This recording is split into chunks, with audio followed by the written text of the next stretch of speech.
चले गए सदा में आप लोग हैं। आज तो जल्दी हो गया वक्त के ऊपर।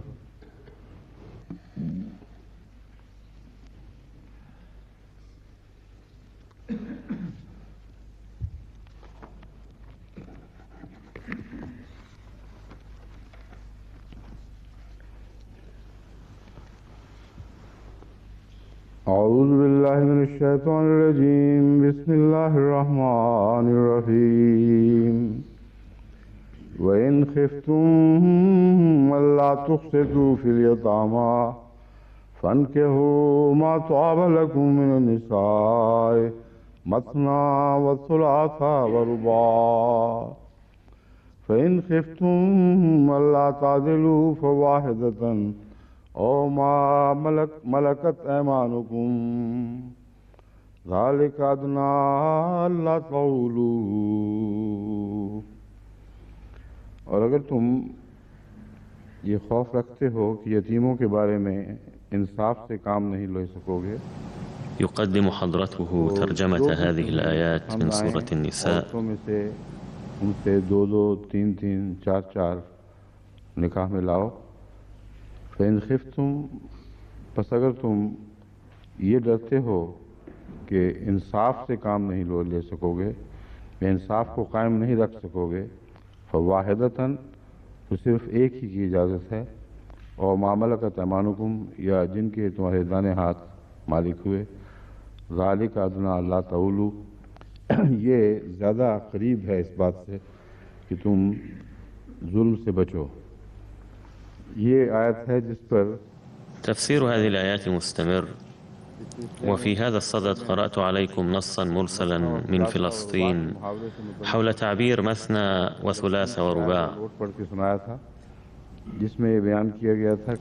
قيل فيه إن العرب يستخدمون هذه الصيغة لبيان العدد بعد الأربع أيضا، فأخبرتكم أن أسلوب البيان مختلف، كما كنت أبديت الشك قائلا بأن من المحتمل أني أخطأت في فهم تعليق الإمام البخاري.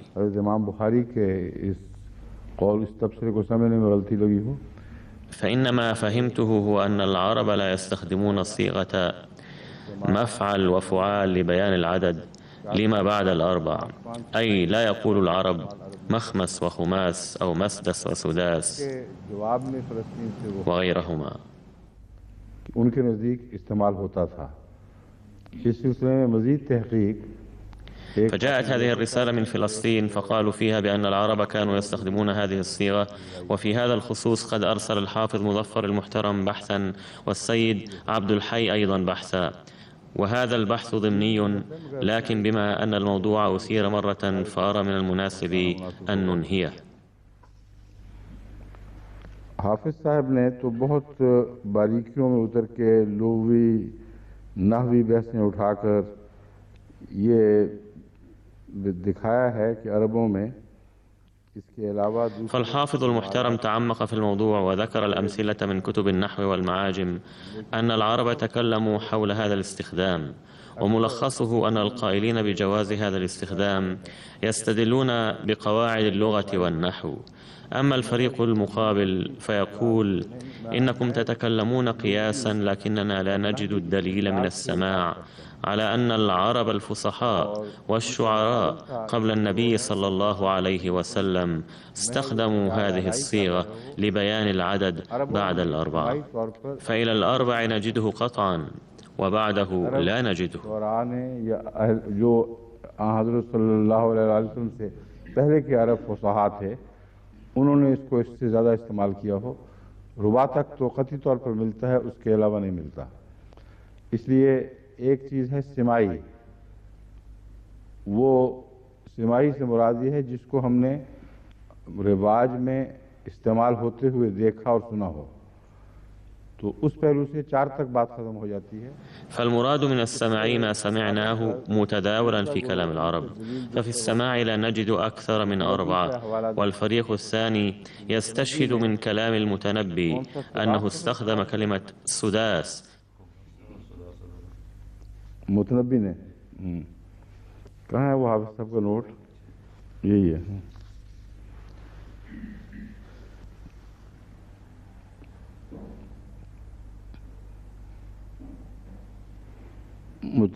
فالمتنبي استخدم هذه الصيغة، لكن النقاد اعتبروها غير فصيحة، فقد انتقده الحريري أيضا، والحريري حائز مكانة مرموقة بين الأدباء العرب الفصحاء، وكتابه المقامات يعتبر لا نظير له في الفصاحة والبلاغة، فهو الآخر لم يعتبر هذه الصيغة من المتنبي فصيحة. चुनाचे हरीरी ने भी इस पर तनकीद की है। जो अरब जो अहले कलम हैं उनमें एक बहुत ही बुलंद पाया चोटी का मकाम रखने वाले हैं, जिनके मकामात हरीरी अपने रंग में, अपनी फसाहत और बलागत में बेमिसल करार दिए जाते हैं। उस हरीरी ने इसको तस्लीम नहीं किया कि ये फसी व बलीग बात है। वो कहते अरबों में ये मुस्तअमल नहीं था, इसलिए ग्रामर की रूह से बात घड़ लेना और बात है, और एक फसी मौजूद कलाम के तौर पर उसको नज़ीर पेश करना। فقال إن هذه الصيغة لم يستخدمها العرب، فصياغة كلمة حسب قواعد اللغة أمر، وتوثيقها من كلام العرب الفصيح البليغ الشائع أمر آخر تماما. فملخص كل هذه البحوث أن موقف الإمام البخاري رحمه الله صحيح تماما، فكان مراده أننا لا نجد في كلام العرب الفصحاء والبلغاء مثالا على استخدام هذه الصيغة بعد الأربعة. مضمون है ही नहीं, सिर्फ 6 और 7 उस वजन पर इस्तेमाल हुआ है. وثانيا إن الأبيات التي أرسلوها قد قرأتها فلم ترد فيها هذه الصيغة بهذا المعنى، وإنما وردت بهذا الوزن فقط. لذا فالبحث يصير أصلا غير مجد، فهؤلاء الشعراء العرب لم يستخدموا هذه الصيغة أي خماس مثلا بمعنى 5-5، إذ يتبين بجلاء من البيت المراد 5 ضربات فقط. 5 ضربें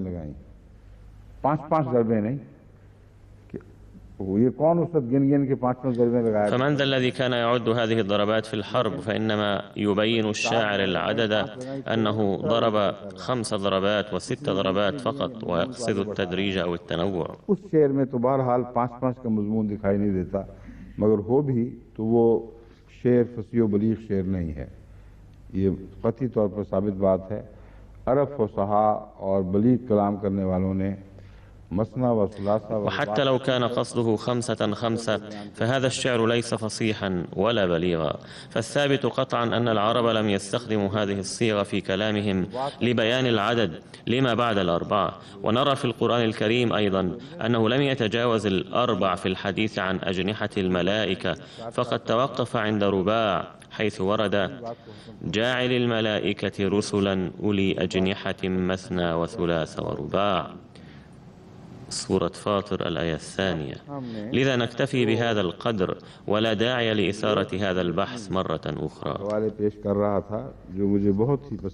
كنت أعرض عليكم مقتبسات من كلام 2 من المؤلفين الإنجليز أعجبتني كثيرا، فدعوت لهما من صميم الفؤاد، وتمنيت أن أقابلهما إذا كانا حيين، لكي يبدو من كلمة الطلاب المرحومون للكلية أنهما توفيا، فما قيل الطلاب السابقون بل قيل الطلاب المرحومون. فلما لم أكن مطلعا على تاريخهما قد كتبت إلى ربوة أن يخبروني عن خلفيتهما بشيء من التفصيل، ولربما هم أنفسهم قد أرسلوا هذه التفاصيل، فأعرفكم بهما حسب هذه التفاصيل الآتية من ربوة. فهناك كتاب محمد and Mohammedanism لباول سميث، نائب المدير في مدرسة هيرد. 4 lectures delivered at the Royal Institution London in 1874. فهذا الكلام قديم جدا، والمعروف أنه بقدر ما يقدم الحديث ترتفع مكانته. فالدفاع عن النبي صلى الله عليه وسلم بهذه الجرأة والحكمة والفراسة في زمن كان المستشرقون فيه غارقين في التعصب لحسنة عظيمة جدا. ومن هذا المنطلق يجب أن يبقى باول سميث فعلا محترما وعزيزا لدى المسلمين دوما، ويجب أن نتذكر في أدعيتنا هؤلاء الذين أيدوا النبي صلى الله عليه وسلم ودافعوا عنه بمنتهى الشجاعة والجرأة. جيفري هيجنز، هذا الذي قرأت عليكم بعض المقتبسات من كتابه وفي المستقبل أيضا سيأتي ذكره، كان من سكان مدينة دونكاستر في إقليم يوركشاير. आर्कियोलॉजिस्ट थे। ये इनका मजमून जो था वो जो जमीन क्या कहते हैं उसको उर्दू तर्जुमा आर्कियोलॉजिस्ट का क्या है? आसार कदीमा से ताल्लुक़ रखने वाला मजमून। डॉनकास्टर के रहने वाले थे जो यॉर्कशायर में है। एन अपॉलॉजी फॉर मोहम्मद इन्होंने 1829 में وكان مختصا بعلم الآثار وكتب كتابه An Apology for Muhammad، أي نلتمس عذرا لمحمد، عام 1928. وكان قد عاش في زمن سيدنا المسيح الموعود عليه السلام. كان ينتمي إلى طائفة الناصريين أو النصارى نازاريت، أي كان ينتمي إلى طائفة قليلة الأفراد، وكان موحدا ولا يعتبر المسيح شخصا انفصل عن الكتاب المقدس وقدم دينا جديدا مستقلا، بل كان نصرانيا موحدا. كان يعارض التثليث ويعد المسيح نبيا إسرائيليا. ومعلوم أن المسيحيين ذكروا في القرآن الكريم باسم النصارى فقط، وأحد أسبابه أن النصارى هم كانوا في البداية حيث لم يكن أي وجود لاسم المسيحيين. ईसाइयों का जिक्र आता है वो नसरानी के तौर पर ही आता है, और उसकी एक वजह ये भी है अगरचे वो उनमें वो भी शामिल। فقد عرف القرآن الكريم أتباع المسيح باسم النصارى، وصحيح أنه قد انضم إليهم فيما بعد من اعتقدوا بالتثليث، إلا أن القرآن الكريم استخدم كلمة النصارى بحق المؤمنين بالمسيح، وعندما فسدوا سموا بالمسيحيين وانتموا إلى المسيح. और क्रिश्चियन नाम का वजूद ही कोई नहीं था, नसरानी ही थे जो हजरत मसीह के मानने वाले कहलाते थे। वो जब बिगड़े हैं तो फिर क्रिश्चियंस कहलाए बाद में और क्राइस्ट की तरफ मंसूब होने लग गए, मगर असल नसरानी जो मुहावरा है उसका गालिबन। لكن تعبير النصراني الحقيقي لا يتعلق بالناصرة فقط، بل يبدو أن له علاقة قوية به. نحن أنصار الله، أي المعنى الأسمى للنصارى، هم من أعلنوا نحن أنصار الله. نحن أنصار الله का नारा बुलंद किया था। ये इसलिए मज़मून दिलचस्प है हमारे लिए कि कुरान करीम ने जो ये फरमाया कि मसीहियों ने हज़रत मूसा के ईसा के जवाब में मन अंसार इल्लाह ये ऐलान किया था कि नहनु अंसारुल्लाह।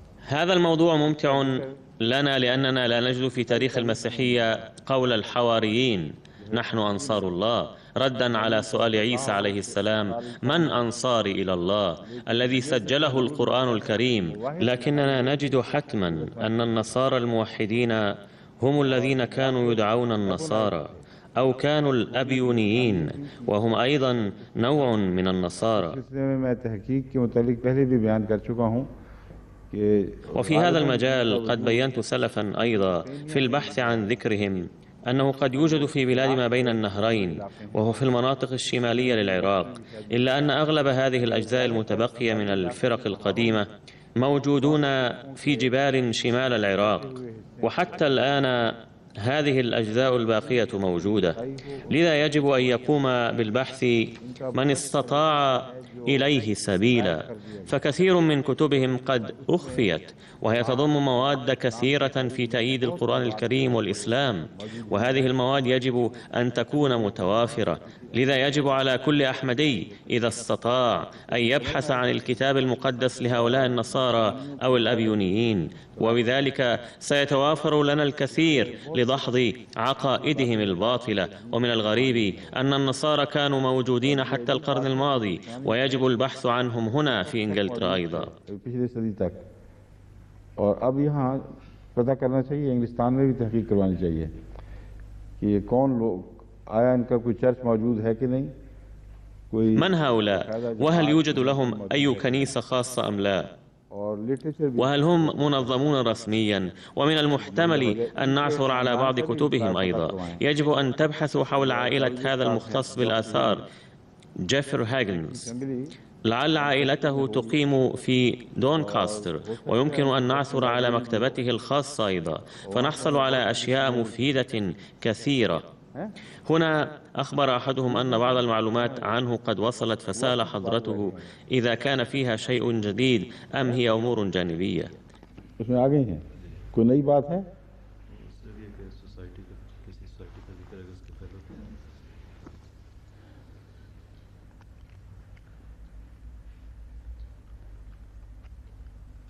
ये तो बेताल्लुक सी बातें हैं।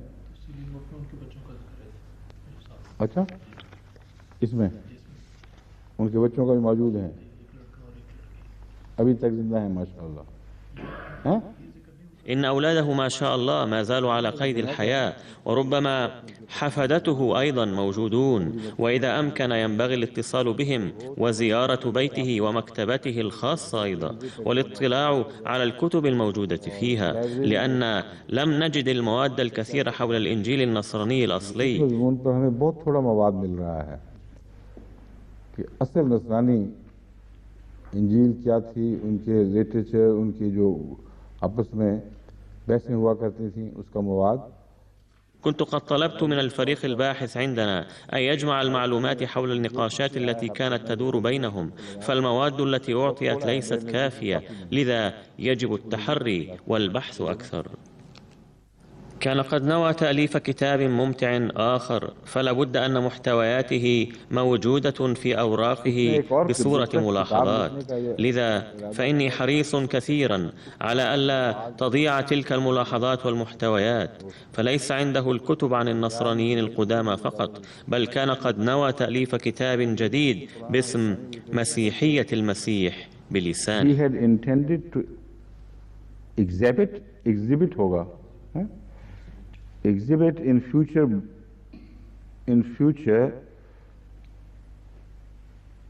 book, in a future book होगा गालबन. He had intended to exhibit in a future book the Christianity of Jesus Christ from his own mouth. He claimed to be a Christian regarding our Lord as a Nazarite. वही है नस्रानी. Dictionary of National Biography by Leslie Stephen.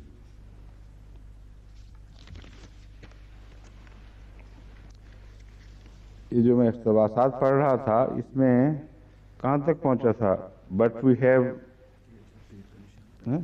ये थी काबिल का था? يوم أمس كنت أقرأ عليكم مقتبسا عن بوب سميث من كتاب Dictionary of National Biography by Learner Stephen، حيث ورد But we have to deal with facts as they are. ये मैंने बात कही थी, कल पढ़ ली थी. Facts as they are, and it is a fact that slavery has coexisted with Christianity, nay, has professed to justify itself by Christianity even till this 19th century. Now the Mosaic law, so far from prohibiting polygamy, did not even put any limitation on it. The patriarchs indulged in polygamy, so did the judges, so did the kings, and not least so the more elevated and the more spiritually minded amongst them. कहते हैं जहाँ तक मूसा के कानून का ताल्लुक है, أي أما شريعة موسى عليه السلام فلا نجد في تعليمه أي شيء ضد التعدد، بل لا نجد أي أوامر بتحديد الزوجات، أي لم يحدد الحد الأقصى ناهيك عن التقليل، فلا نجد أي ذكر حول هذا الموضوع. अज़वाज की तादाद पर कोई भी पाबंदी नहीं लगाई, यानी कम करना तो दरकिनार, ऊपर की लिमिट में पाबंदी भी कभी किसी किस्म का कोई जिक्र नहीं मिलता. बल्कि वो कहता है द पैट्रियार्क्स इंडल्ज्ड इन पोलीगमी, जो इनके बड़े बड़े मजहबी रहनुमा थे, जो चर्च वगैरह के सरबराह थे, पैट्रियार्क्स, उनमें पॉलीगमी का सबूत कतियत के साथ मिलता है. और जजेस काज़ियून जो किताबें हैं ना, वो दौर जो हजरत आता है बाद में हजरत दाऊद और بل على الضد من ذلك نجد ذكرا قاطعا عن الزعماء الدينيين والبطارقة الذين عددوا، بل قد ورد ذلك في سفري القضاة والملوك اللذين هما من العهد القديم، ولعلكم قرأتم ذلك في الترجمة الأردية أيضا. So did the judges, so did the kings, and not least so the more elevated and the more spiritually minded amongst them. कहता है इसी तरह काजी भी किया करते थे और इनके सलातीन भी किया करते थे, और أي هكذا كان يفعل القضاة والملوك. وأهم من ذلك أن نجد فكرة التعدد عند الحائزين منصبا روحانيا عظيما، والمعتنقين أفكارا روحانية أيضا حتى لو ذكروا في الأخير. The man after God's own heart and the king whose wisdom and magnificence still form the folklore of so many Eastern countries can hardly be surpassed in this particular, even by those Muslim princes who break the laws of the Quran and strain the traditions almost to bursting, that they may qualify their love of display or their brutal appetites. खूब लिखा है इसने ये है, कहता है कि वो ما أحسن ما كتب، فقد قال في أثناء الحديث عن الملوك عند ذكر سليمان عليه السلام لأنهم يعتبرونه ملكا حبيب الله، بينما ذكره القرآن الكريم نبيا، إلا أنهم يذكرون بحقه صفات الأنبياء وعلاماتهم لكن لا يعتبرونه نبيا، بل يقولون إنه كان ملكا أحبه الله كثيرا، أي كان حسب المشيئة الإلهية. और वो बादशाह जिसकी हिकमत के अफसाने فالملك الذي اشتهرت قصص حكمته في البلاد الشرقية النائية كقصص شعبية محببة لم يتفوق عليه أحد بعده حتما من أي جانب في مجال رغبته في تعدد الزوجات وتنفيذها. So many Eastern countries, बहुत से मशरिकी ममालिक में, can hardly be surpassed in this particular. कहता है वो बादशाह, वो बुजुर्ग बादशाह हज़रत सुलेमान तो किसी कीमत, किसी पहलू से भी अपनी शादियों के शौक और उन पर अमल करने के पहलू से बाद में आने वाले किसी शख्स से मात नहीं खा सकता, सबसे बाला रहेगा। هو المتفوق في هذا الميدان، حتى إن تصرفات الأمراء المسلمين الذين تذكرون أنهم تزوجوا نساء كثيرات خلافا لحكم القرآن مؤولين الأحاديث حسب أهوائهم النفسانية واستغلوها أسوأ استغلال. إن تصرفاتهم لا تعتبر شيئا يذكر مقابل عمل سليمان عليه السلام. أخبروني الآن، هل يحق لكم الهجوم على النبي صلى الله عليه وسلم؟ ما أعظم إشادته بعظمة أسوة النبي صلى الله عليه وسلم، وكم يتسم كلامه بالحكمة والروعة. أن الملوك أو الأمراء المسلمين إذا كانوا يقومون بهذا العمل فمن كذبهم أنهم يعملون حسب القرآن الكريم، لا، بل هم يقومون بذلك خلافا لتعليم القرآن الكريم، ويبحثون عن مسوغ لعملهم في الأحاديث فيوسعون نطاق تأويل الحديث حتى يشملهم.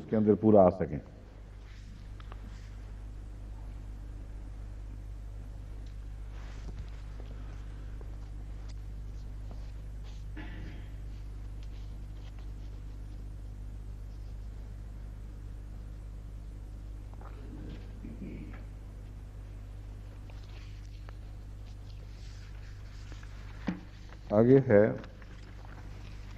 ثم يقول कहता है the Arabs of the ignorance, for instance, allowed any number of wives. The Quran limits the number of lawful wives to 4. It was a remark of Napoleon that Muhammad was the only Eastern legislator who ever attempted to impose any restraint on polygamy, a fact which should be borne in mind.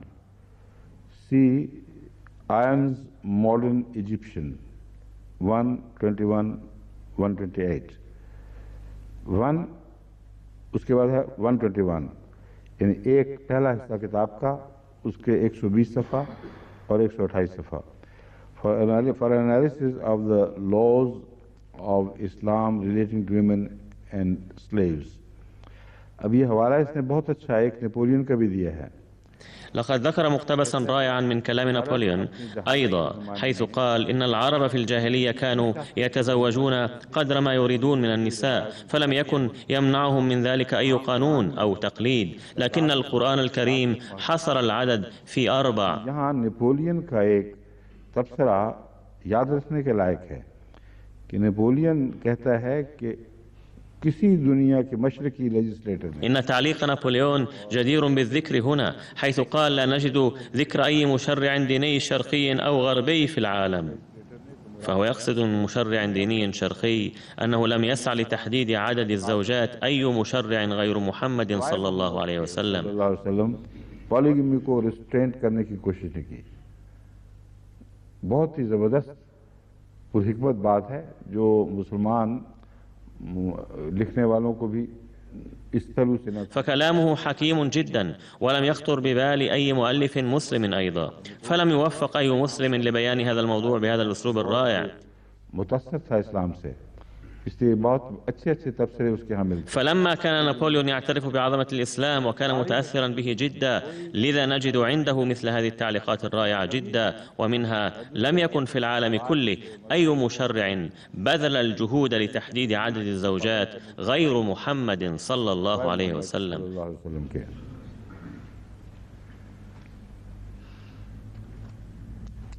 आगे फिर ये डिवोर्स पर चल पड़ता है।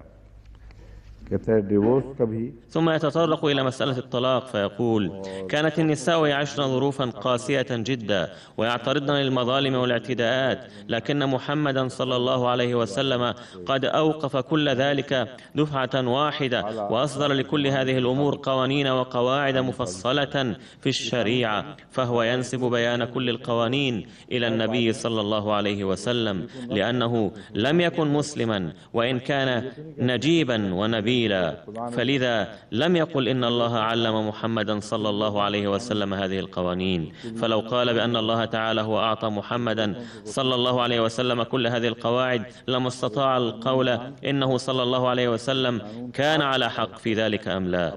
فهو يقدم حضرته صلى الله عليه وسلم كمشرع فقط، ويسعى لتبرئة ساحته من كل التهم، ولاحقا عندما يأتي بحث الوراثة سنستفيد من كلامه أيضا، فكان في هذا البلد أناس طيبون فرحلوا.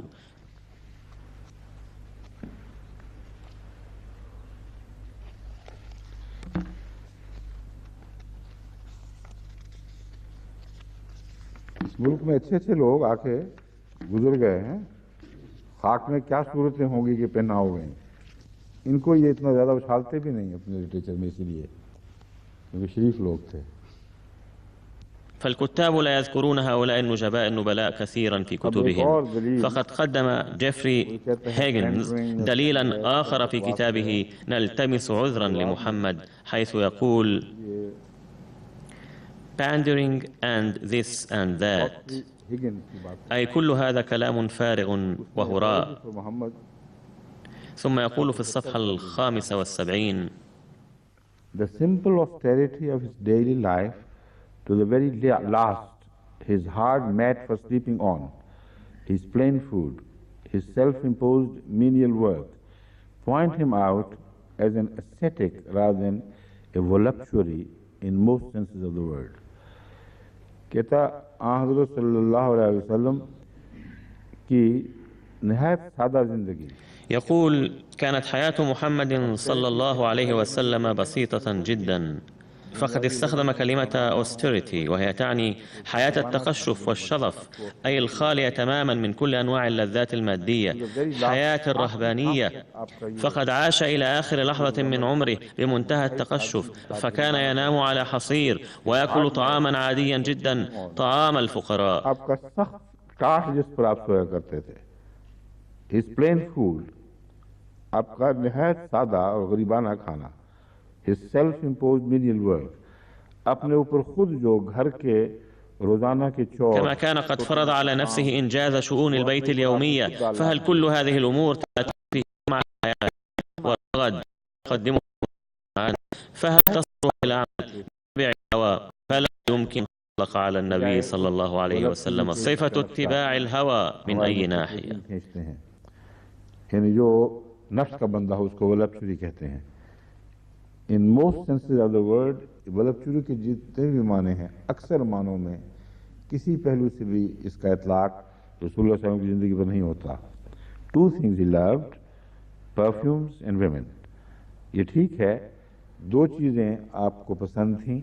صحيح أنه قال: حبب إلي من الدنيا النساء والطيب، فالطيب واضح أنه عديم الضرر، أما حبه للنساء فيتبين بإمعان النظر في موضوع زوجاته.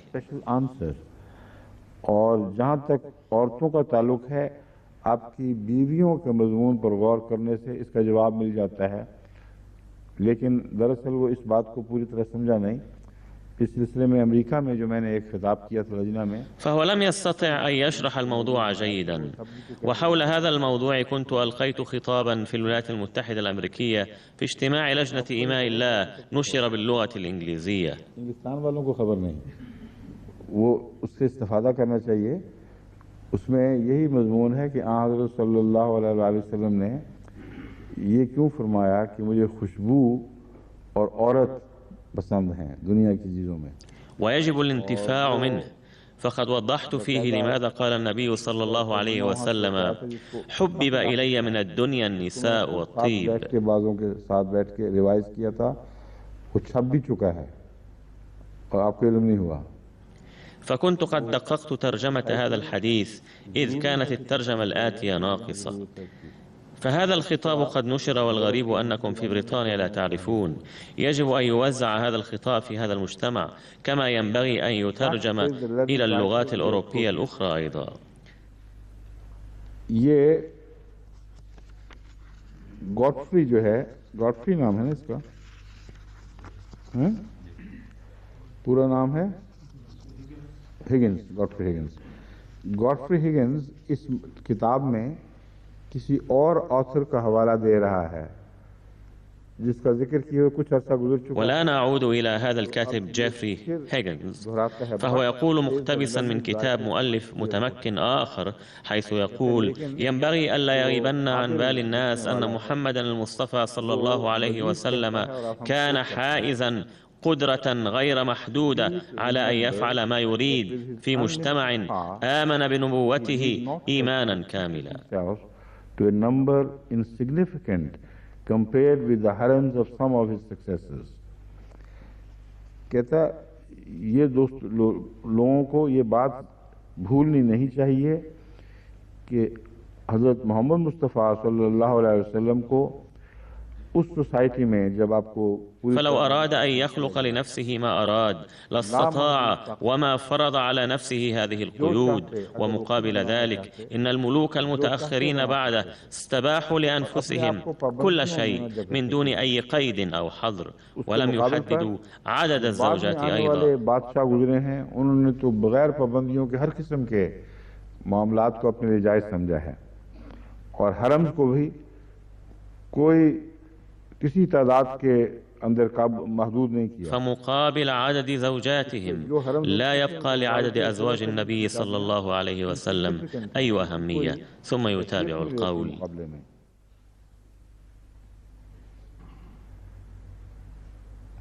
फिर दूसरी बात कहता है,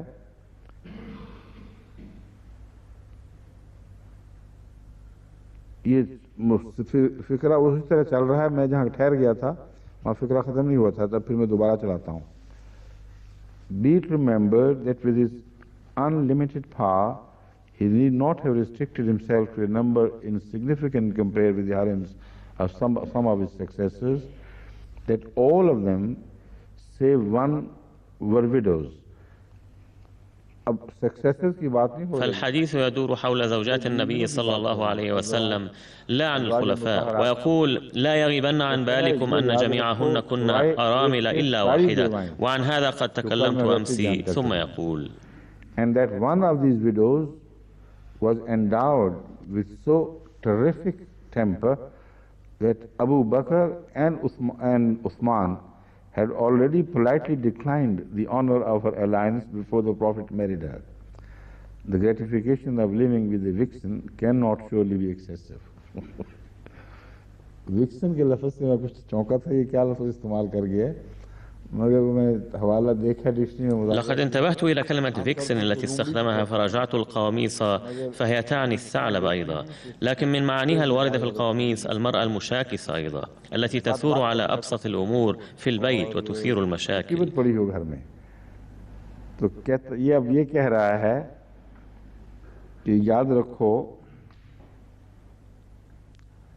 कि वो सारी बेवाएं थीं सिवाय एक के और एक उनमें से فيقول كل هؤلاء كن أرامل لكن إحداهن كانت مشاكسة وحادة الطبع لدرجة أنها قد عرضت قبل اقترانها بالنبي صلى الله عليه وسلم على أبي بكر الصديق رضي الله عنه وعثمان رضي الله عنه للزواج لكنهما لم يقبلاها.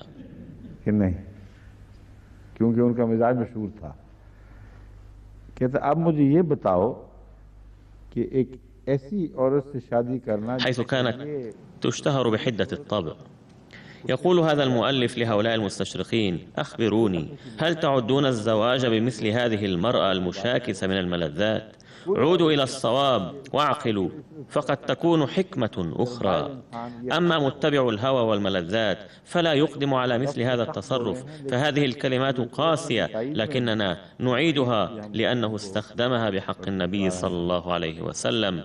ثم يقول: Several of these marriages must have been entered into from the feeling that those women, those whose husbands had fallen in battle for the faith and who had thus been left unprotected, had a claim upon the generosity of him who prompted the fight.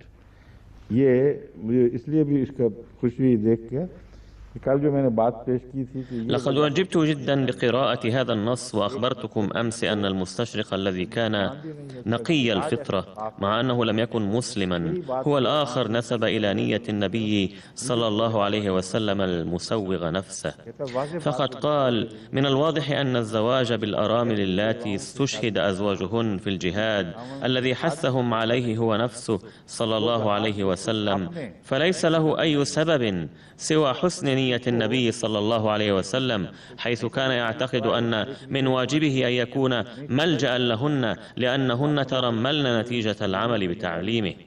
और मैं इनका पनाहगाह बनूं क्योंकि मेरी वजह से बेवा बनी, यानी मेरी वजह से मुराद है कि मेरी तालीम पर अमल करने के नतीजे में ये बेवाएं बनी। और यही मजमून है जो हजरत ज़ैनब के ताल्लुक में जो وهذا الموضوع نفسه ينطبق على السيدة زينب مطلقة زيد، لأنها أيضا كانت تزوجت زيدا رضي الله عنه استجابة لرغبة النبي صلى الله عليه وسلم، ولم يكن العرب وخصوصا زعماء قريش أشراف مكة يرضون أبدا بأن يزوجوا بناتهم الرقيق. वो हरगिज़ पसंद नहीं करते थे कि उनकी औरतें गुलामों से ब्याही जाएं, और हजरत ज़ैद चूंकि गुलाम थे इस पहलू से तभी तौर पर एक ज़हन पे एक तरद्दुद सा था खुले लफ्ज़ों में बयान किया जाए या ना। ولما كان زيد رقيقا لذا كانت زينب مترددة نوعا ما، وإن لم تصرح بذلك علنا، لكنها قبلت الزواج بزيد احتراما لرغبة النبي صلى الله عليه وسلم.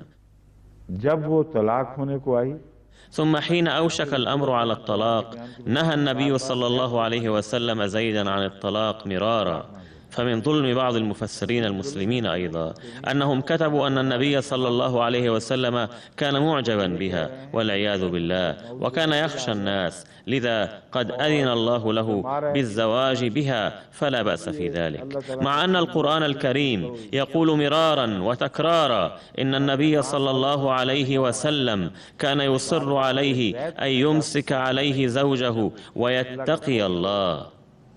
ومعلوم أن المعجب لا يقول بمثل هذا الكلام، فزواج النبي صلى الله عليه وسلم بزينب أيضا مثل زواجه بالأرامل، فدافع الزواج أن أحدا قدم تضحية بالعمل بتعاليم الإسلام السامية، ورأى النبي صلى الله عليه وسلم من الواجب عليه أن يكون سندا لهن. Other marriages were contracted from motives of policy. अब other marriages रह कौन सी गई फिर? क्योंकि 8 तो सवाए एक के सारी बेवाएं, और जो एक थी हज़रत आयशा थी, इसलिए अदर मैरिजेस से मुराद गालिबन इसकी ये है कि इसके अलावा ये भी मकसद हो सकता है, वरना इसके सिवा कोई अदर मैरिजेस रहती नहीं है. From the motives of policy, in order to conciliate the heads of rival factions, perhaps the strongest reason, one of which it is impossible to overestimate, the force that impelled Muhammad to take wife after wife, has his desire for male offspring. It was a natural wish that he should follow in his steps and carry on his work. ये जो बच्चे की ख्वाहिश है, इसको भी एक فلعله كان يقصد من بقية الزيجات أن ينجب ولدا ذكرا، فهو قدم الرغبة في أن يكون له ولد كضرورة حقة. रसूलुल्लाह सल्लल्लाहु अलैहि वसल्लम की ख्वाहिश कि शायद इस बीवी से कोई बेटा पैदा हो जाए, ये भी हो सकता है. فحاجة المرء إلى الابن في المجتمع العربي واضحة جلية، فرغبة النبي صلى الله عليه وسلم أنه قد تلد له هذه الزوجة قد يكون هذا هو الدافع وراء هذه الزيجات، لكن هذين الدافعين مختلفان ولا يمكن أن يجتمعا في وقت واحد. فمن ناحية كان النبي صلى الله عليه وسلم يتزوج هؤلاء الأرامل اللاتي استشهد أزواجهن في الجهاد عملا بتعليم النبي صلى الله عليه وسلم، فتكريما لاستشهادهم تزوج أراملهم، فهذه تضحية وشرف كبير أيضا. لكن ذلك وإضافة الرغبة في الحصول على الذكور إليه لا يتماشيان في رأيي معا، ولا يجوز الإدماج بينهما، فالدافع الأول هو الأقوى في رأيي والأقرب إلى القياس، وهو يتلائم مع مزاج النبي صلى الله عليه وسلم وأخلاقه أكثر. وثانيا، كانت معظم هذه الزيجات بعد نزول آية خاتم النبيين، وهذا الأمر يفند قطعا الاحتمال المنسوب إلى النبي صلى الله عليه وسلم. صحيح أنهم نسبوا إليه هذه الفكرة بحسن النية، لقد أخبرتكم يوم أمس أن أغلبية زيجات النبي صلى الله عليه وسلم كانت بعد العام الخامس، وهذا ثابت قطعا، حيث كانت هذه الآية التي تفيد أنه صلى الله عليه وسلم لن يكون أبا أحد من الرجال قد نزلت. मर्द के बाप नहीं कहलाएंगे.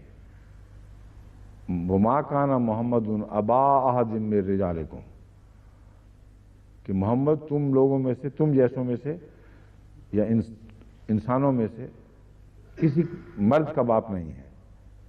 इतना हतमी फैसला खुदा ताला की तरफ से नाज़िल हो चुका हो और रसूलुल्लाह सल्लल्लाहु अलैहि वसल्लम. وحصلت أغلبية هذه الزيجات في العام السابع الهجري، فمن المستحيل أن يتزوج النبي صلى الله عليه وسلم رغبة في الذكور بعد نزول هذه الآية القاطعة من الله. فهذه الفكرة غير مقبولة أبدا، سواء أدعمتها أي رواية أم لا.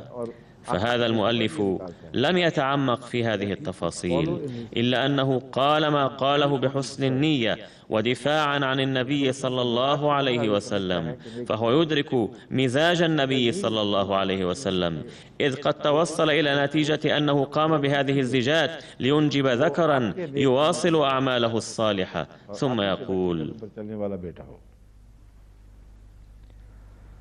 There is indeed, says Sir William, no ground for supposing that Muhammad ever contemplated the succession of princely office in his own family. The prophetical dignity was personal, and his political authority exercised solely in virtue of it. But he regarded his children with a loving and partial eye. Be no doubt also rejoiced. He hoga yahan. He no doubt also rejoiced in prospect, dear to every Arab, of having his name and memory perpetuated by male issue, and he might naturally expect that his son should be cherished and honored by all followers of Islam. अब मेयर ने इस बात को दूसरे ट्विस्ट के साथ पेश किया है। वो कहता है ये ख्वाहिश لقد قدم المستشرق موير هذا الأمر مشوها، حيث يقول إن الرغبة في إنجاب الذكر يمكن أن تنشأ في المجتمع العربي لكي تبقى سلالته حائزة شرفا في نظر الدنيا ويكون نسلا كريما، كأن النبي صلى الله عليه وسلم أيضا يتشرف بشرفها. बयान है अगरचे दुश्मनी की वजह से नहीं मगर है गलत। दुश्मनी की वजह से इसलिए नहीं कि इससे पहले का जो हिस्सा है वो فأسلوب البيان هذا خاطئ وإن لم يكن دافعه أي عداء، وذلك لأنه يتضح من السياق أن السير موير لا يتحدث بدافع العداء. क्योंकि वो ये कहता है कि हज़रत सल्लल्लाहु अलैहि वसल्लम यानी मोहम्मद ने कभी भी कोई ऐसा तसव्वुर ना बांधा ना ऐसा कोई मामला किया। لأنه يقول إن النبي صلى الله عليه وسلم لم يقدم أي فكرة أو تصرف يوحي بأنه يريد أن تستمر السلطة في أولاده. विलियम मेयर लिखता है कि आपका रूहानी एजाज وإن शरफه الروحاني كان قطعا شرفا ذاتيا لا يمكن انتقاله إلى الأولاد. बस वो बात जो शिया अकीदे के लोगों को समझ नहीं आई, فالأمر الذي لم يفهمه الشيعة قد فهمه على الأقل ويليام موير في ضوء سلوك النبي صلى الله عليه وسلم. فحين أقول في ضوء سلوك النبي صلى الله عليه وسلم يكون أقوى، أعني إذا كان هذا التعليق لمسيحي عادي يمكن أن يقول الشيعة لا تهمنا أقوال النصارى ولو علق أحدهم 100,000 مرة، لكن المسيحي الذي لا يفوت أي فرصة للهجوم إذا تكلم مستنتجا من سلوك النبي صلى الله عليه وسلم وأثبت أن سلوكه صلى الله عليه وسلم كان عظيما جدا لدرجة لا نجد فيه أدنى رغبة في أن يرثه روحانيا أولاده فيعامل على شاكلة أولاد الملوك ويستمر نسله. لهذا أقول إن تعليقه الأخير لا يمكن أن يكون ناتجا عن العداء.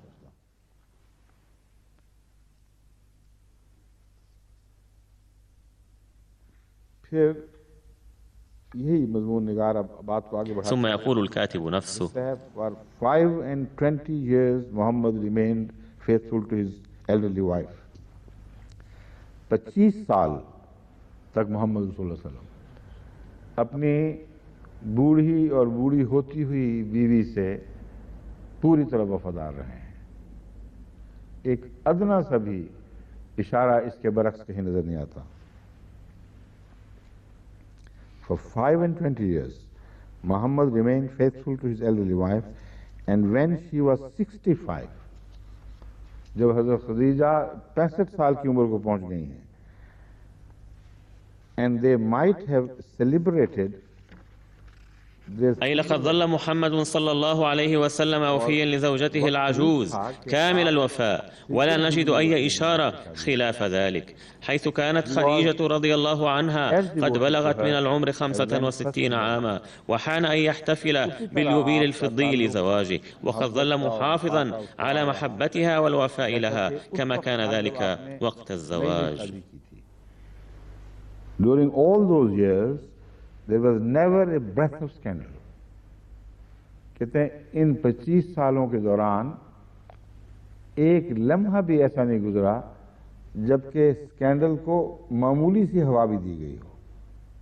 The breath of scandal. فخلال هذه الأعوام 25 لم يكن أي إشارة لقضية الحب أو ما أثيرت قضية زيجاته. ففي هذه الفترة لا نجد في سلوك محمد صلى الله عليه وسلم أي عيب أو نقص، حتى لو نظرنا إليه من خلال ميكروسكوب فهو نظيف من كل عيب ووصمة. Muhammad's life will bear microscopic scrutiny.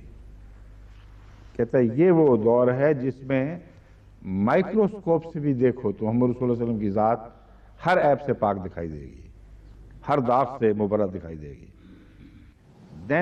Then Khadija died, and though he married many women afterwards, some of them were rich in youth and beauty. He never forgot his old wife and loved her best to the end. बल्कि मालो दौलत के लिहाज से भी गनी थी, काफी मुतमव्विल थी. He never forgot his old wife and loved her best to the end. وصحيح أنه تزوج عدة نساء بعد وفاة خديجة، ومع أن بعض الزوجات لم يكن جميلات فقط بل كن غنيات أيضا، لكنه لم ينسى زوجته الأولى، بل قد أحبها أكثر من جميع اللاتي أتين بعدها. ثم سجل الحديث حيث قال النبي صلى الله عليه وسلم: When I was poor, she enriched me. When they called me a liar, she alone believed in me. And all the world was against me, she alone remained true. मैं कैसे इस बीवी को भुला सकता हूँ कि जब أي قد آمنت بي إذ كفر بي الناس، وصدقتني إذ كذبني الناس، وواستني بمالها إذ حرمني الناس. और मुझे सच्चा कहती थी जब तमाम दुनिया मेरी मुखालिफ थी, वो अकेली थी जो मेरे وكانت بجنبي وحدها ودعمتني وظلت وفية لي. يقول: This loving tender memory of an old wife laid in the grave belongs only to a noble nature. Belongs only to a noble nature. It is not to be looked for in a voluptuary. What a beautiful comment. कहते ये अल्फाज किसी नफ्स परस्त के हो ही नहीं सकते. ما أروع هذا الانطباع. فقد قال: لا يمكن أن تصدر هذه الكلمات من أي متبع للهوى. فهذا الانطباع العظيم الذي أبداه النبي صلى الله عليه وسلم بحق زوجته العجوز مستحيل بالنسبة إلى متبع الهوى، ومناف للفطرة الإنسانية التي عاشها وحيدا. فمن أشنع الجهل أن يقال إنه متبع الهوى. ثم يقول: It is of course a fact that after the death of Khadija, Muhammad, like any other man, whether professed convert or not, during that period took several wives until the promulgation by him of the following. अब कहता है ये दुरुस्त है, हजरत खदीजा के बाद रसूलुल्लाह सल्लल्लाहु अलैहि वसल्लम ने أي صحيح أن رسول الله صلى الله عليه وسلم تزوج بعد خديجة نساء أخرى أيضا حتى جاء الحكم الإلهي الأخير بالتوقف. لكن السؤال ينشأ هنا أنه متى جاء هذا الحكم ومتى قام بهذه الزيجات؟ فقد توفيت خديجة في العام 10 للبعثة، وتزوج في 7 من الهجرة، وبعده نزل هذا الحكم. जिनकी वजह से शादियां की गई थी वो खत्म हो रहा था, क्योंकि 7 के बाद फिर कोई ऐसी जंगें नहीं हुई हैं जो नुमायां तौर पर. فتبين منه جليا أن عصر الحكم التي بدافعها كان النبي قد عدد كاد ينتهي، لأنه بعد العام 7 لم تحدث أي حرب سقط فيها الشهداء، فقد فتحت مكة، وبعد فتحها قربت وفاة النبي صلى الله عليه وسلم جدا، وكان موضوع الزواج لا يبدو ملائما في هذه الفترة، فكان التنبؤ بقرب وفاة النبي صلى الله عليه وسلم. فليس المراد منه أن النبي صلى الله عليه وسلم كان يحب أن يتزوج ومنعه الله، بل لم تعد الزيجات مناسبة عملية، وإن كانت الحاجة طرأت عليه حتما بعد حنين أيضا، وبعدها أيضا ظهر ظهرت بعض الأحاديث حيث استشهد الصحابة، لكن كما قلت لم يكن قد بقي من عمره الكثير حتى يتزوج.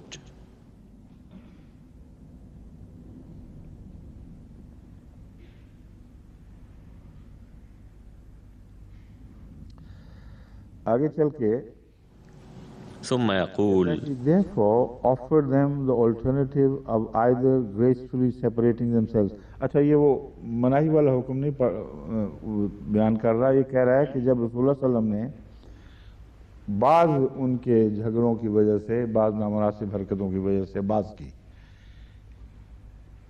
खुदा ताला के इरशाद के मुताबिक ये ऐलान कर दिया कि अगर तुम छोड़ना चाहते हो तो जाओ, मैं तुम्हें दौलत दूंगा, तुम्हें सहूलत के सारे सामान मुहैया करूंगा, तुम खुशी के साथ मुझसे अलहदगी इख्तियार कर लो। उस वक्त फिर रसूलुल्लाह सल्लल्लाहु अलैहि वसल्लम ने क्या किया, ये अब वो बात चला रहा है। कहते उस वक्त तक शादियाँ की, उसके बाद फिर शादी नहीं की। He therefore offered them the alternative of either gracefully separating themselves from him and enjoying life and its immediate good, which has denied them so long as they were with him. अब ये भी बहुत अहम नुक्ता है। أي حين قال النبي للزوجات بأمر من الله إثر ظهور بعض التصرفات غير اللائقة منهن ونزاعهن أنهن إذا أردن الانفصال عنه فسوف يؤتيهن المال ويمتعهن ماديا ويهيئ لهن رغد العيش، فلينفصلن عنه بسرور ويتخلصن من تقشف الحياة الذي يقتضيه التعايش مع النبي صلى الله عليه وسلم. أي كانت الحياة مع النبي صلى الله عليه وسلم قاسية جدا، ولم يكن من السهل العيش معه، فلم يتزوج بعد ذلك. فهنا بين نقطة مهمة جدا، حيث يقول إن الزواج برسول الله صلى الله عليه وسلم كان بمنزلة التخلي عن متع الدنيا، أي أن زوجات متبع الشهوات لا يعشن حياة التقشف محرومات من كسوة جيدة، ويشترط عليهن أنه إذا انفصلن عنه فسوف يمتعهن ماديا ويهيئ لهن سهولة الحياة. فهذا الاستنباط من هذه الآية رائع جدا. يقول إنه قال لهن بأمر من الله إنهن إذا فارقنه فسوف يهيئ لهن متع الحياة ورغدها، فلا داعي للقلق. إذا أردنا التمتع ماديا فليتركنه، فسوف تتحسن حياتهن ماديا. Or remaining with him and practicing benevolence in weal and woe for a yet higher recompense from God. कहता या ये चॉइस है या दूसरा चॉइस ऐशो इशरत का नहीं है, बल्कि ये يقول إما هذا وإما أن يبقين معه ويعشن معه مواساة لبني البشر وإحرازا للحسنات مهما كانت الظروف جيدة أو سيئة، ذلك لكي ينلن جزاء العظيم من الله. فهذا الخيار كان من النبي صلى الله عليه وسلم لهن، أي خيرهن الله على لسانه. हालात अच्छे हों या बुरे हों, अच्छे दिन हो या बुरे दिन हो, इससे कदा नजर इस गरज से ताकि अल्लाह की तरफ से उनको एक बुलंद तर और बाला जज़ा मिल सके। ये चॉइस था जो रसूलुल्लाह सल्लल्लाहु अलैहि वसल्लम ने दिया है, यानी ये खुदा ने दिया आपके जरिए। But sooner then leave the companionship of their beloved master they unanimously prefer to live with him.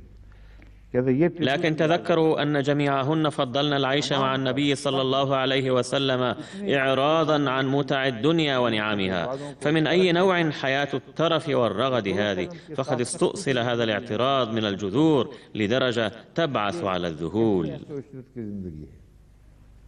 इस कदर इसने बखे उधेड़ दिए हैं इस इल्जाम के कि हैरत होती है।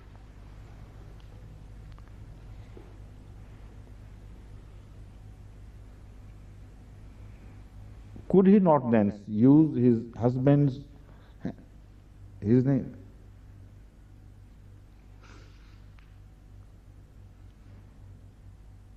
अच्छा, हिज ही है, मगर रसूलुल्लाह सल्लल्लाहु अलैहि वसल्लम की तरफ ज़मीर जा रही है इसकी, और मानों में है।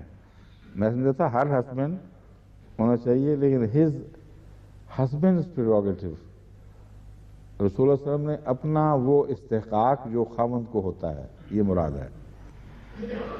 But sooner than leave the sense, अच्छा हो चुका है. Could he not then use his husband's prerogative of divorcing some even though they may not like it? कहता अब बताओ والآن कि يثير क्या التساؤل: هل كان يجوز له أن يستخدم حق الرجل في تطليق زوجاته رغم إنكارهن أم لا؟ أي يؤكد هذا الحق؟ إلا أن ذلك كان سيعتبر إجحافا واعتداء بحق هؤلاء الزوجات التي فضلنه على كل راحة ورفاهية مادية.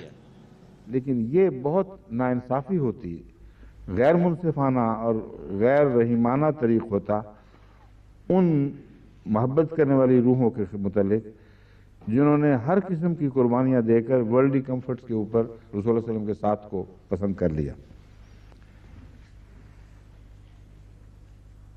And had persisted in throwing in their lot with him in order therefore that their eyes might rejoice and they grieve not, the while they are pleased with what though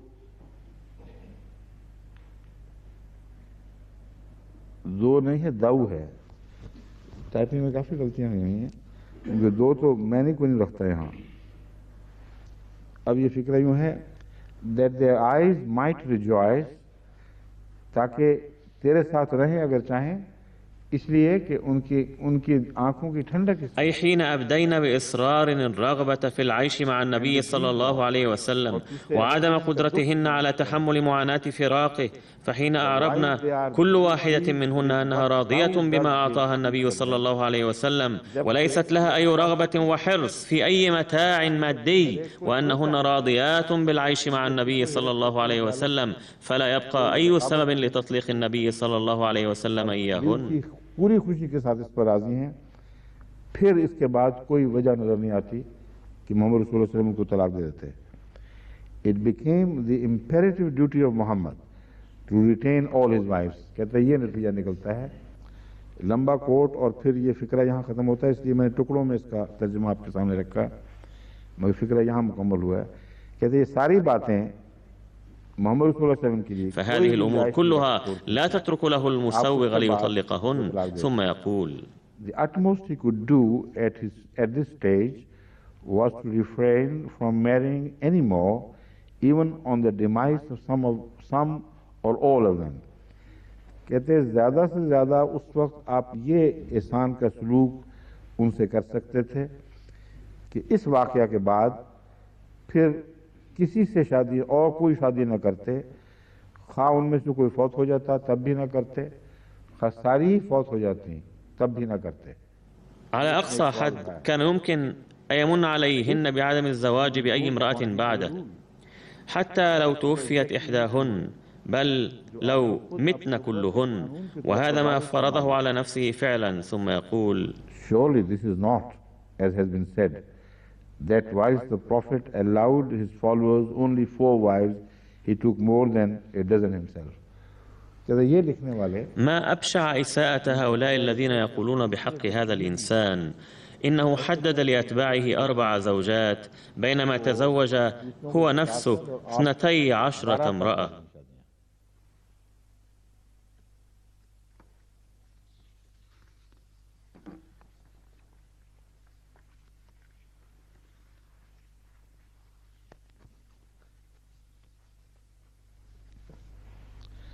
आगे फिर ये बीवियों की तफसील बयान फरमाता है कि किस किस कैटेगरी. ثم يسجل تفصيل هؤلاء الزوجات ويصنف اللاتي دفع لهن المهر، وهن سودة وعائشة وحفصة وزينب بنت جحش رضي الله عنهن، لكن لا داعي لهذا الذكر هنا، فمن أراد فليقرأ هذا الكتاب. هنا يسأل حضرته إذا كان هذان الكتابان متوافرين أم لا، فهذان الكتابان جديران بالمطالعة فينبغي أن تطلبوهما.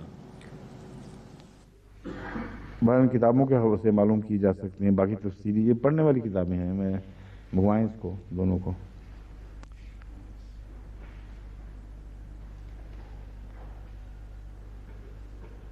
All these were to be retained by Muhammad as lawful wives, and this was a provision.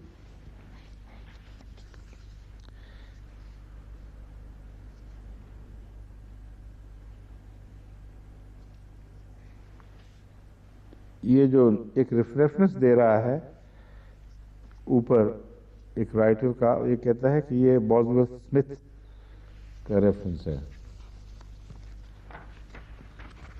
पहले गुजरा ना राइटर का जो, हाँ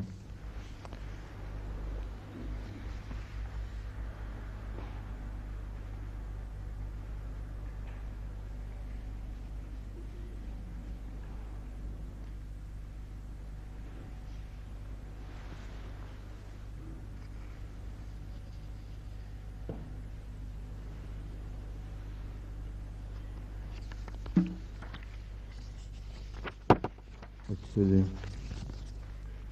ये भी हो गया बॉसवर्थ का। अब है बाइबल। والآن أعرض عليكم تعليم الكتاب المقدس عن التعدد. فقد بينت لكم آنفا أن الكتاب المقدس لم يفرض حظرا على عدد الزوجات، والآن أذكر لكم المصادر في هذا المجال. فقد ورد في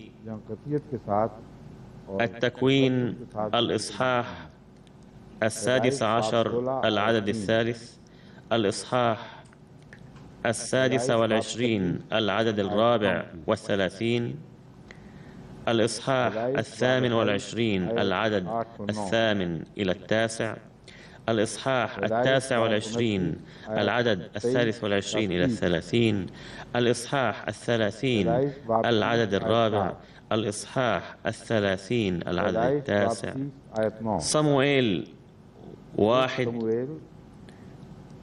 الإصحاح 25 العدد 40، الإصحاح 27 العدد 3، صموئيل 2 الإصحاح 5 العدد 13، الإصحاح 11 العدد 27، أخبار الأيام 1 الإصحاح 3 العدد 1 إلى العدد 4، الإصحاح 14 العدد 3، الملوك 1 الإصحاح 11 العدد 1، الإصحاح 11 العدد 3।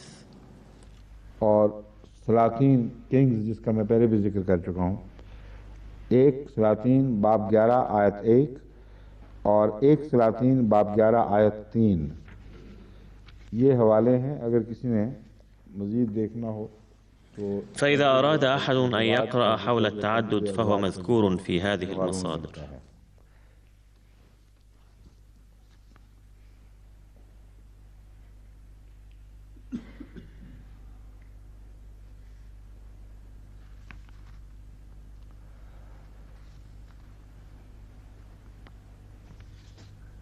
ये जो एक बहस उठाई गई थी कि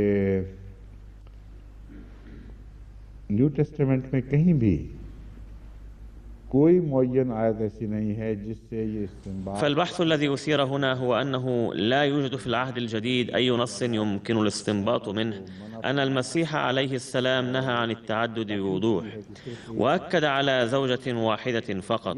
وقد عثر صباح اليوم على نص أرسلته لي فوزية شاه يستنبط منه المسيحيون ذلك.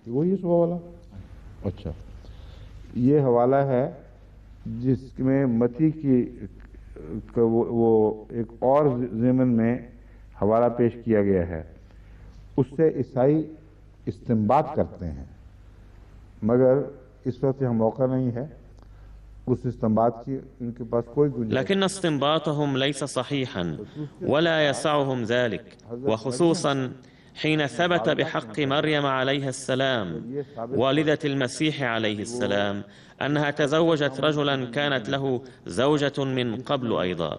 فإذا أفتى المسيح بمنع التعدد فهو شخصيا يتعرض للطعن والانتقاد، فالمسيحيون لا يضعون ذلك في الحسبان ولا ينتبه إليه الكتاب المسلمون أيضا. فإذا نظر إلى المسيحية في الحقيقة من حيث القانون فيجب أن يكون التعدد فيها مسموحا به لا أن يكون ممنوعا، وإنني أثبت هذا الأمر من خلال الحديث عن المسيح. एक से ज्यादा खामदों की भी इजाजत होनी चाहिए, ना सिर्फ ये कि एक की पाबंदी हो, और हजरत मसीह के हवाले से ही ये बात मैं साबित करता हूँ। فجميع القساوسة الذين يسيئون أحيانا إلى النبي صلى الله عليه وسلم لسبب التعدد أو غيرهم، فإني أعرض عليهم هذا الأمر لكي يواجهوا المرارة في نفوسهم هم أيضا، وأطلب منهم الجواب عن ذلك، لكنني إلى اليوم لم أتلقى الرد من أحدهم. हजरत मरियम का मामला बहुत ही दिलचस्प है। एक पहलू ये है कि हजरत यूसुफ, यानी पहले हजरत यूसुफ नहीं बल्कि उस दौर के यूसुफ, فقضية مريم عليها السلام غريبة جدا، فقد خطبت ليوسف وزوجت إياه، وهو الذي كانت عنده زوجة من قبل، وكان له منها أولاد أيضا. وثانيا عندما خطبت كان في بطنها ابن الله حسب بيان الكتاب المقدس، فهل كانت لإلهكم علاقات غير شرعية معها؟ أو تعتبرونها زوجة شرعية له؟ فإذا لم تكن زوجة شرعية فما هو وضع المسيح عليه السلام في رأيكم؟ وعلى أي أساس تختصمون مع اليهود؟ أما إذا لم تكن أم المسيح زوجة الله فما هو الوضع الاجتماعي القانوني للمولود؟ और अगर हजरत मसीह की वालदा खुदा की बीवी नहीं थी तो फिर बच्चे की क्या हैसियत है? هذا الموضوع ليس افتراضيا، بل قد تكلم عنه القرآن الكريم بوضوح، وبذلك التفت انتباهي إليه. يقول الله تعالى في القرآن الكريم: بديع السماوات والأرض أنى يكون له ولد ولم تكن له صاحبة. سورة الأنعام الآية 2 بعد 100. फेरने की वजह से बदल गई, ज़हन से उतर गई है। अन्ना यकून लहू वलदुन, अन्ना यकून लहू वलदुन वलम तकुन लहू साहिबा। यहाँ साहिबा वाज़े तौर पर बीवी के मानों में है। فقد وردت كلمة صاحبة هنا بمعنى الزوجة حتما، أي كيف يكون له ابن وهو لم يتزوج؟ فإذا كان له ابن فلا بد من التسليم بأن مريم كانت زوجته، ومع أنه لا يمكن أن تنسب العلاقات غير الشرعية إلى الله أصلا، إذ لا يخطر ببال أي إنسان أن الله يتزوج، إلا أن المسيحيين لا يستوعبون ذلك. अल्लाह ताला किसी से शादी करे, लेकिन ईसाइयों को इस बात की समझ नहीं आ रही। उनको समझाने के लिए अल्लाह ताला ने एक बहुत ही प्यारा नुक्ता बयान फरमाया है कि उस खुदा का बेटा हो कैसे सकता है। فلتفهيمهم بين الله نقطة لطيفة هي أن يكون له ولد ولم تكن له صاحبة. وكلمة صاحبة أو الزوجة ضرورية، إذ لا يمكن أن تكون لله تعالى علاقات غير شرعية مع مريم والعياذ بالله. فحين ولدت ابن الله فقد أصبحت زوجة الله. فهنا ظهرت مسألة أخرى، هي هل كان الله تعالى قد طلق مريم قبل زواجها بيوسف، أم كان لها زوجان معا؟ أما مسألة الطلاق فلا يسلم بها المسيحيون، إذ يقولون بأن الطلاق غير مسموح به، فالنص الذي أرسلته فوزية شاه يتكلم عن الطلاق في الحقيقة.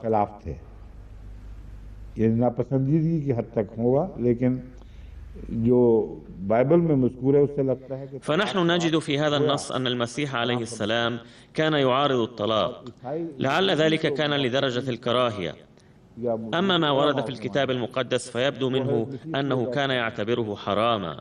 إن المحققين اليهود أو علماءهم في زمن المسيح كانوا يناقشون المسيح، ونرى أن المسيح لم يسلم بأن الطلاق حسب الكتاب المقدس ممنوع.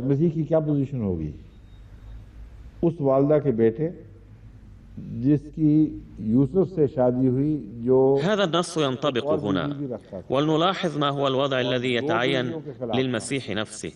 فهو ابن امرأة تزوجت يوسف الذي كانت له زوجة من قبل، وكان لا يعارض فكرة التعدد، فوالدته كانت حاملا قبل هذا الزواج نتيجة علاقة مع الله لا نعرف تفصيلها.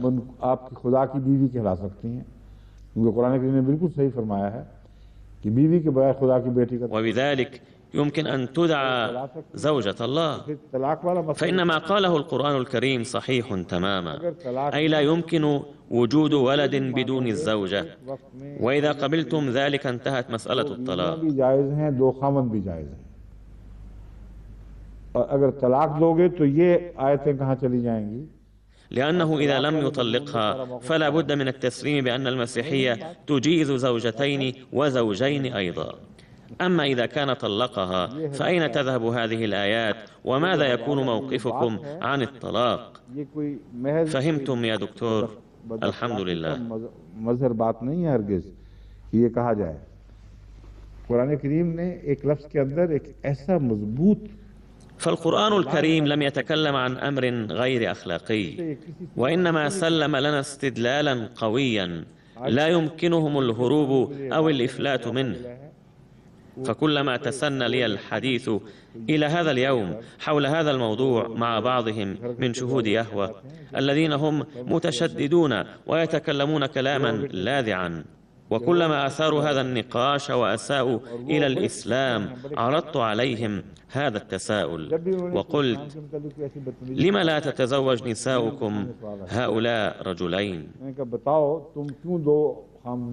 فقد سمحت بذلك المسيحية، فكانوا يستشطون غضبا من فورهم ويقولون: لا. فكلما طرحت عليهم هذه القصة هربوا معتذرين بأعذار واهية. एक केस तो ऐसा था जो मुझे तंग करना शुरू कर दिया था। आए दिन नाम लिखा होता था मुलाकात में कि यहाँ के हमारे أتذكر سيدتين مسيحيتين كانتا تطلبان كل يوم لقاء لتطرحا بعض الأسئلة، وقد ضايقتاني كثيرا لأني كلما قدمت لهما دليلا تمسكتا بموقفهما أنه ليس هكذا ولم تكونا تقبلان أي دليل.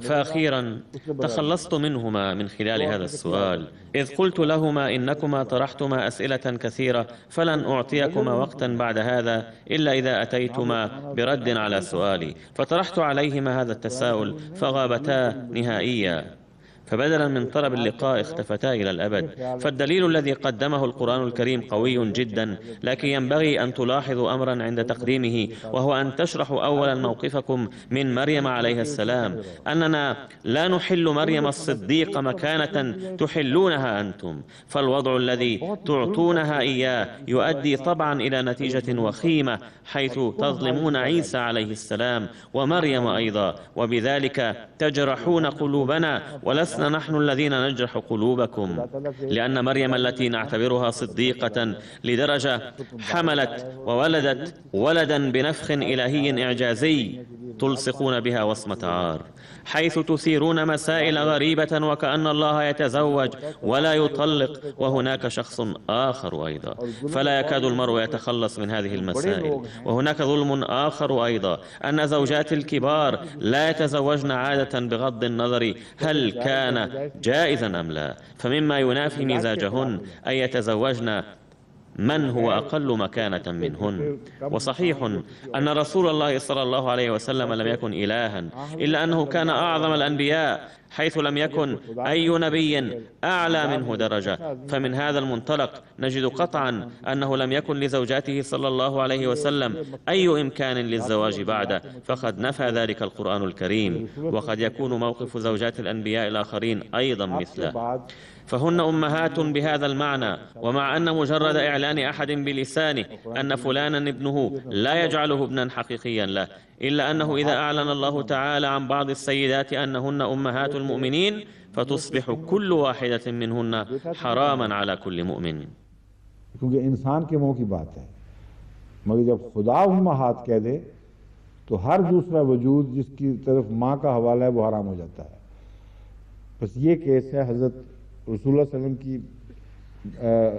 अज़वाज मुबारका का, और खुदा की ज़ौजा मुबारका का क्या बनेगा? अगर तलाक فهذه नहीं هي मानोगे مكانة أزواج النبي صلى الله عليه وسلم المباركات. أما زوجة الله المباركة فحتى لو طلقها الله تعالى فإن فكرة الزواج بزوجة الله المباركة سخيفة لا أصل لها، فلا يدعمها العهد القديم ولا العهد الجديد. فحيث أثير البحث أرى من المناسب أن أقرأ عليكم هذا النص. न्यू टेस्टामेंट में यही हवाला जो है ना, ये उस मसलक को तो साबित करे ना करे, इसको तो जरूर साबित करता है। सुना दूंगा पढ़ के, अब छिड़ गई ये बात तो छेड़ ही देते हैं पूरी। मैथ्यू 19:4-5, जहां तक हमारे तहकीक के ग्रोह ने कोशिश की है, لقد بذل فريقنا الباحث جهودا مضنية للبحث عن العبارة التي ينسبها المسيحيون إلى المسيح عليه السلام بمعنى أنه نهى عن التعدد قطعا، فلم يجد أي عبارة معينة حتى الآن. كان هناك نص واحد مشكوك فيه لأنه يمكن منه أكثر من استنباط. एक आई थी जो मशकूक थी, यानी उससे इस्तिंबात कई किस्म के हो सकते हैं। जो ईसाई मुसन्निफ बॉसवर्थ ने लिखा है उसने बिल्कुल यही बात लिखी है। वो कहता है कि हरगिज कोई एक आयत وقد كتب الكاتب المسيحي कतियत के साथ بوسورث: एक से ज्यादा शादियों के खिलाफ ليس هناك أي عبارة يمكن الاستدلال بها قطعا بمنع التعدد، فهي غير مذكورة في 20 إنجيلا. وهذه العبارات اكتشفها فريقنا الباحث حيث اقتبسها أحد القساوسة، وهي من إنجيل متى الإصحاح 19 العدد 4 إلى العدد 5. He replied, have you not read that the Creator from the beginning made them male and female, and that he said, this is why man must leave his father and mother and cling to his wife, and the two become. فأجاب وقال لهم: أما قرأتم أن الذي خلق من البدء خلقهما ذكرا وأنثى، وقال: من أجل هذا يترك الرجل أباه وأمه ويلتصق بامرأته ويكون الاثنان جسدا واحدا. إنجيل متى الإصحاح 19 العدد 3 إلى 5. فيقول: نحن نستنبط من هنا أن ربنا المسيح لم يحرم التعدد مباشرة. No case of polygamy amongst the Jews is presented in the gospel narrative. लेकिन ये बात भी है कि gospel की बयानात में يقول: في الأناجيل لا نجد أن اليهود كانوا يعملون بالتعدد، فقد أهمل هذا الموضوع نهائيا. ये मज़मून ही नज़रअंदाज कर दिया गया है. And when a wife is mentioned, it is stated or implied in the account that she is the only wife. कहता है या तो बयान किया गया है. يقول: لقد ورد واضحا أو ضمنيا أن الزوجة تكون واحدة فقط، فما أسخف الدليل الذي يقدمه، فهو يؤمن بالكتاب المقدس وما قاله المسيح عليه السلام أيضا، لكن يقول بما أنهما لم يصرحا بالتعدد لذا يعتبر التعدد ممنوعا. क्योंकि उन्होंने हवाला नहीं दिया, इसलिए polygamy के खिलाफ ये बात जाती है. The special evil of Jewish society was the facility of divorce, men putting their wives for any often a trifling cause, to which Jesus replied in the above quote. कहते हैं मबस ये था कि यहूदी अपनी बीवियों को, या एक से ज़ायद बीवियां भी होती थीं, उनको तलाक दे दिया करते थे मामूली. يقول إن اليهود كانوا يطلقون زوجاتهم ظلما وعلى أتفه الأمور ولمجرد صدور تقصير بسيط منهن، فكان المسيح يتكلم بذلك ضد هؤلاء.